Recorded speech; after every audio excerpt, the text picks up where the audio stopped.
Hello bachcho, let's read the question. So the question says a body of mass 60 gram experiences a gravitational force of 3 Newton. When placed at a particular point, the magnitude of the gravitational field intensity at that point is.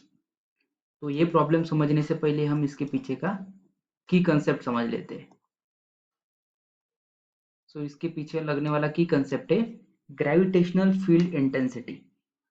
क्या है? Gravitational gravitational field intensity. Field intensity हम gravitational field intensity को ई से denote करेंगे. सो E it is equal to होता है gravitational force acting पर unit मास. Gravitational field intensity क्या होती है? ग्रेविटेशनल फोर्स एक्टिंग पर यूनिट मास होती है ग्रेविटेशनल फील्ड इंटेंसिटी. तो क्वेश्चन क्या कह रहा है?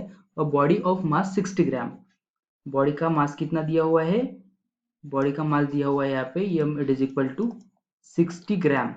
60 ग्राम मतलब कितना हो जाएगा? 60 इंटू 10⁻³ kg. मतलब कि इन kg मास कितना होगा फिर? 6 इंटू 10⁻² kg हो जाएगा. तो मास कितना हो जाएगा? 6 इंटू 10⁻² kg यहाँ पे मास दिया हुआ है.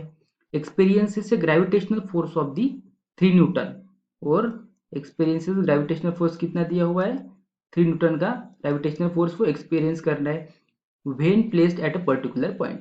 The magnitude of gravitational field intensity at that point is. So we have to calculate gravitational field intensity, that is E. Gravitational field intensity, that is E.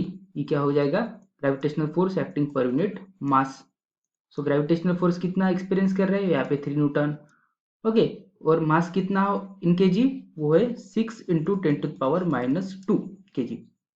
सो यहाँ से क्या हो जाएगा? -2 जब ऊपर जाएगा 10⁻². मतलब ये हो जाएगा 100 डिवाइडेड बाय 3 टू 6 मतलब कि 2 डिनोमिनेटर में रहेगा.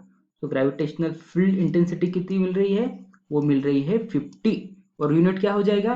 Gravitational force per unit mass. मतलब कि gravitational force that is newton per unit mass that is KG. So 50 newton per KG.